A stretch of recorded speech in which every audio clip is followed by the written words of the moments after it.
The night was quiet, but the tension in the air was sharp enough to cut through. The glow of the streetlights flickered across the cracked pavement, and only the sound of distant cars hummed in the background. It was on this night, in a moment that no one expected, that something shocking unfolded, an act of pure disrespect, a confrontation between authority and dignity, and a response that would leave everyone stunned. A uniformed cop, tired and frustrated from his shift, spat directly at John Kennedy without realizing who he was. That single act of contempt set the stage for one of the most unexpected lessons in humility and grace.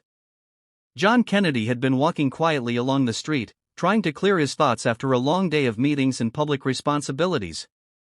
Dressed in simple clothes, he didn't stand out. He looked like any other man out for a late walk. To most passers-by, he was just another face in the city. But John wasn't just any man. He was someone people often looked to for guidance, someone whose voice carried weight in the nation. But on that night, stripped of titles and spotlight, he was just John. And when the officer spotted him standing near a patrol car, his patience worn thin by the stress of his shift, he saw not a leader, not a statesman, just someone he assumed was trouble. "Keep moving," the officer barked, his voice laced with irritation.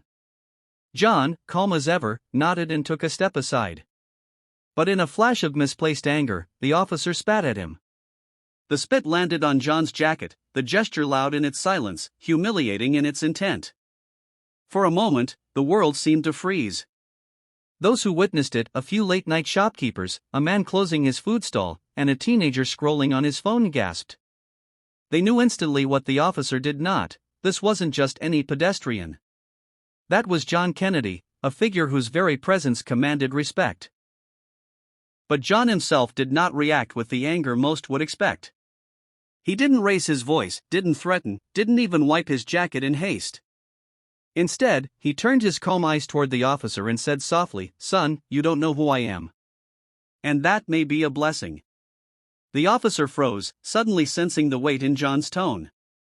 But still, arrogance clung to him like a shield. "I don't care who you are," he shot back. "You're in my way." But before the moment could escalate further, whispers rippled through the small gathering crowd. "That's John Kennedy," someone muttered. Another added, "Oh my God, he just spat on him." Phones came up, cameras clicked on, and suddenly the officer realized the storm he had walked into. His face paled as recognition dawned. Yet John, instead of seizing the moment to humiliate the officer, did something that shocked everyone. He gently put a hand on the officer's shoulder and said, "I know long nights can break a man's patience. I know what it feels like to be tired and angry. But if you let anger lead your way,